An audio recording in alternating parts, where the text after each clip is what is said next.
What is up,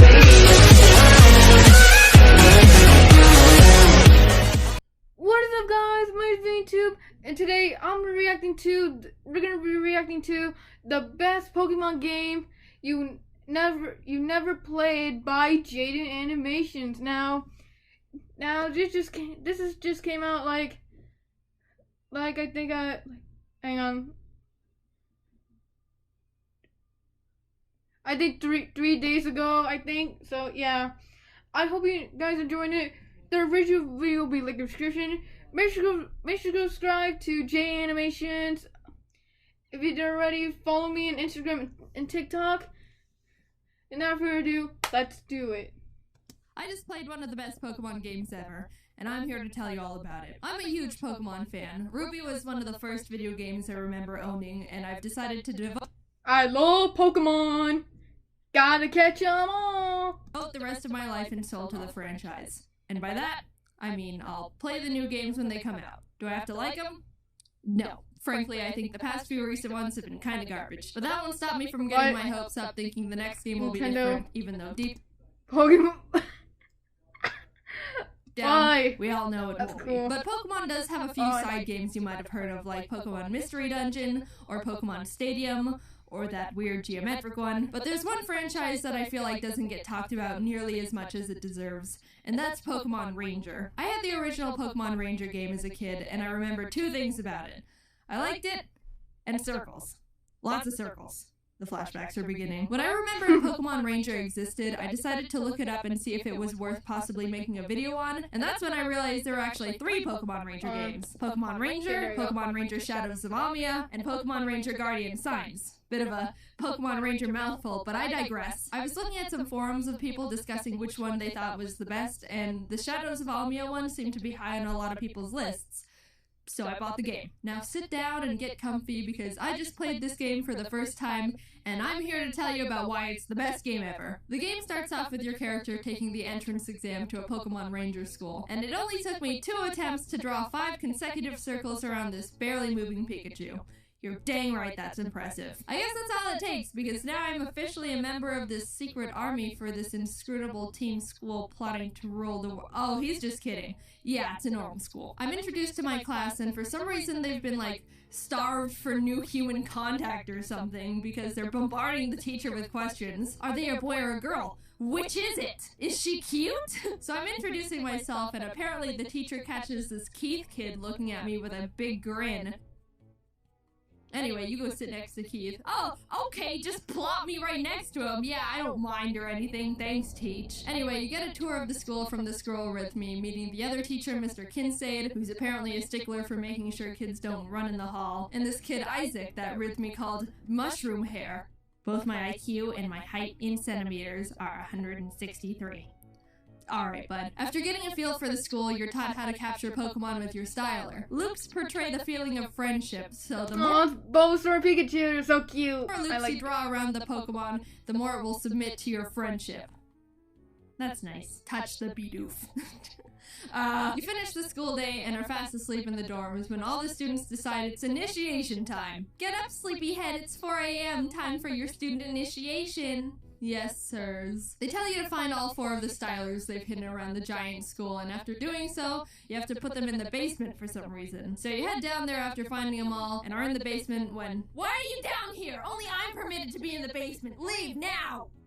Anyway, Isaac, have you finished testing my very secret experiment no one can know about? The rest of the school year goes on without any big problems. Pokemon Ranger Crawford comes and talks about what it's like to be a ranger. You save the milkman from some Bidoof. You attend a one-day internship at the local Pokemon Ranger base, and they make you bring them their lunch as an important mission. Actually, while you're at the internship, someone runs over and says the Pokemon on the beach are acting strange. You go with the Rangers to check it out to see all the Pokemon going crazy, and save the day by capturing them with your loops of friendship. But yeah, that's weird. Finally, you make it to graduation. Jaden, come up and make a speech as the class representative. Oh, I'm the class representative, huh? Well, don't mind if I... So after saving everyone from a very strange rampage of Tangrowth, you start working at the Pokemon Ranger base you interned at. There's a call about some more Pokemon acting strange down in a nearby cave, so your first mission is to investigate what's going on. In the cave, you stumble upon this weird missile-looking machine that seems to be what's hypnotizing the Pokemon in its vicinity and making them go crazy. So you destroy it and everyone's proud of you. This Professor Hastings guy is called down from the Pokemon Union to take a look at the cave machine, and I guess he's like 100 years old or something because the Rangers want you to go meet him halfway in Puel Town to make sure he doesn't get lost and die along the way. You take one step in town, and oh god, all the Pokemon are going nuts. Turns out there's more of those rocket machines planted in the town, and as you're going around smashing them, you run into some guys that are not only very shady, but also terribly shifty. They run away to tell their leaders there's Pokemon Rangers smashing their stuff. And further into the town, you find them again with their admin, who's like, "Dude, what the heck? What do you have against our Giga Remos, you vandals? Treat things with respect." And then attacks me with Rattata and a Toxicroak. Not gonna lie, their battle music kinda bangs though.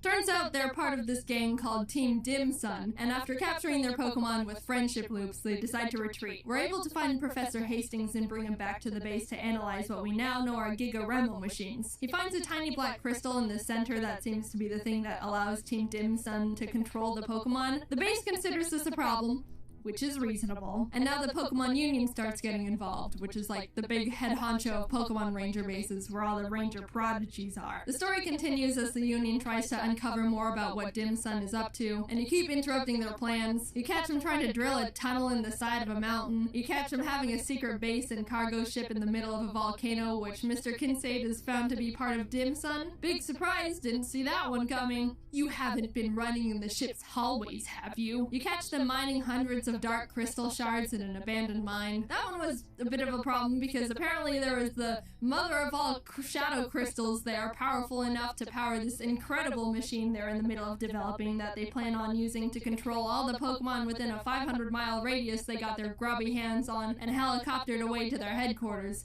Probably should tell someone about that. But the good thing is we ended up finding the diary of the Dim Sun president's father, who writes about how if we gather these 3 gems called the Tears of Princes, the gems will be able to combine their power and negate the power of the Shadow Crystal. Alright, let's go do that. The first gem is told to be in this giant ice castle called Alama Castle, and on the way there, you run into Dim Sun grunts trying to stop you. They're not hard to deal with, and they start getting a bit frustrated.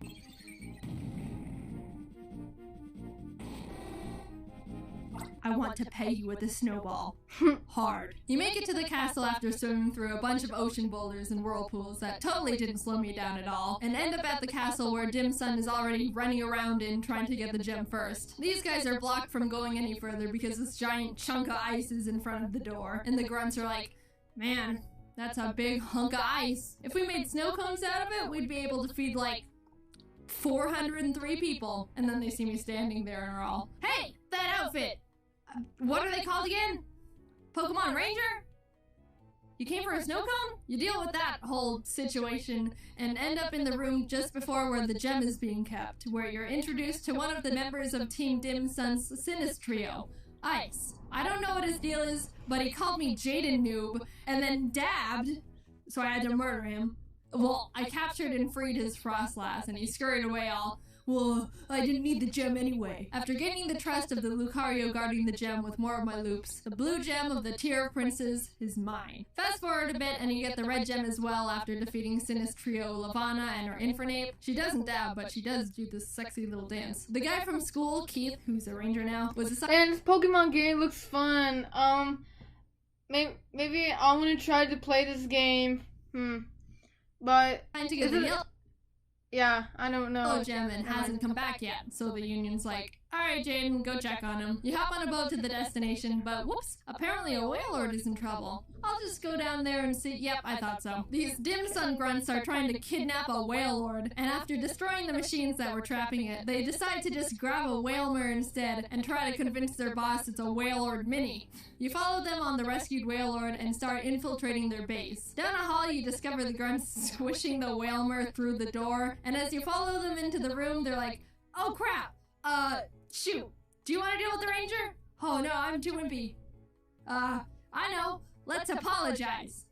Sorry.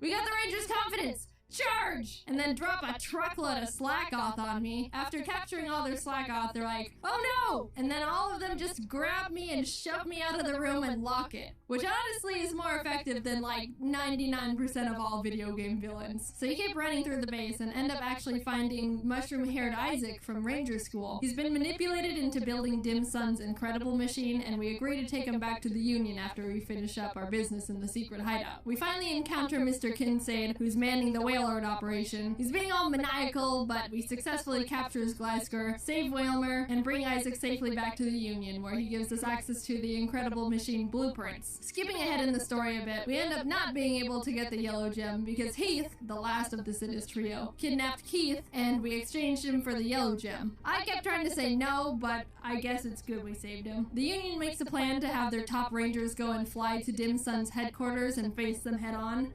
Jaden, you can just sit in the corner and do nothing. But right as they leave to do that, the Sinis trio busts through the Union walls and are like, ha ha ha, we'll be taking this, and steal back Isaac because they need him to complete the incredible machine by midnight so they can activate the Shadow Crystal. Isaac complied because they threatened to kill his sister or something. So new plan, now I have to get Isaac back and basically destroy the machines that were protecting their building/incredible machine because, oops, I didn't mention this before, but they turned their entire building headquarters into the incredible machine. What? We basically just waltz right through the front doors of the headquarters. Heh, that'll stop people from entering. What? How did you get in here? And battle our way up to Isaac, who's like, you're a bit too late. I totally just completed the entire machine and they're about to use it to hypnotize all the Pokemon in the region in like 5 minutes.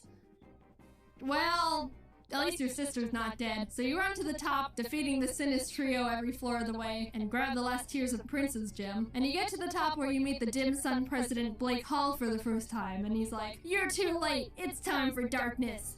Get her, Dusknoir. And then I capture it immediately. And he's like, just kidding, get her, Darkrai. And then Darkrai just starts dipping me into darkness, and Keith has to come save me on his Staraptor. So Darkrai's like, well, then I'm gonna just dip these guys into the darkness, and throws Blake and his assistant into the void. Haha, but I decide to capture and free Darkrai anyway with the help of the Tears of Princes, and save the day. Yay, woohoo, I'm a hero! Time to take a nap. Now, Pokemon Ranger is a big game. It took me about 24 full hours to get through the game, so I had to leave out a lot, and I mean a lot, of other points in the story. There's even a bunch of side quests that are actually pretty entertaining and funny you can complete that help power up your styler. There's one where this guy says he researches smells and wants me to bring him the stench of a muck. So you do it and he's like, yes, and puts it in a jar. Then later on in the game he pops up again and this time asks for a Weezing and a Skuntank, to which he's like, yes, and puts them in jars. Then he's like, thanks, dude, and you never see him again. The dialogue is absolutely amazing. This game has probably the best writing out of any Pokemon game I know of. Team Dim Sun is obviously the star of the show, and whenever they come on screen, you know they're gonna have something funny to say. At one point, while I was trying to get into their secret base in the volcano, I captured the Pokemon they were controlling, and they're like, time to make our escape, and set off dynamite, which exploded a giant boulder and blocked the entrance to the base, which they're like, shoot, we were supposed to detonate it after we go in. So they had to wait for me to go get a Pokemon that can destroy the rock. And they're like, thanks, Ranger, we'll be grateful for this for about a second. And they run through the door. So you follow them, and they come back like, hey, we forgot about you helping us. Take this! And drop a bunch of Numel on me. Also, all of the music that plays when they're around is awesome. I was jamming out whenever I was running around their base. It's a bummer this game isn't super popular. I know it's got a small cult following, but it definitely deserves to be more well-known, and I really consider it one of the top Pokemon games out there, just on writing alone. It's not a hard game, but I mean, Pokemon isn't meant to be a difficult game series anymore. I can see some people getting a bit tired of the capture system since it doesn't change much throughout the game, but honestly, again, I think the story and dialogue far make up for the semi-repetitive capture and battle system. Now, I know I kind of just talked about the entire plot, but if you're curious about playing it yourself, there's so much I left out, and there's still a lot to discover about the game, so I highly recommend it. I'm being honest when I say I didn't even cover a third of what happens in the game, and there were a lot of funny moments I really wanted to talk about that I just didn't have room for in the script. I'm just trying to convince you to play the game yourself at this point, because I think it's just that funny of a game. But I'll stop. But here's all my stats after completing the game. It took me about 24 hours to complete it. I captured 734 Pokemon and ran away from 106. I think that's a pretty good ratio. And look, I drew a total of 9,077 loops. With that amount of practice, I bet I'm a master at drawing circles now. Thanks for watching the video on me drawing circles for 20 hours. That was it. That was good. Yeah, that's good. Anyway, guys, hope you liked this video. This is really awesome and cool. Yep. Anyway, guys, so like the video, comment down what video react to next, subscribe to the channel, hit the notification bell. Also, comment me what's your favorite Pokemon. What's your favorite Pokemon ever? Let me know in the comments below. And then follow me on Instagram. Make sure follow me on Instagram and TikTok. And I'll see you guys later. See ya.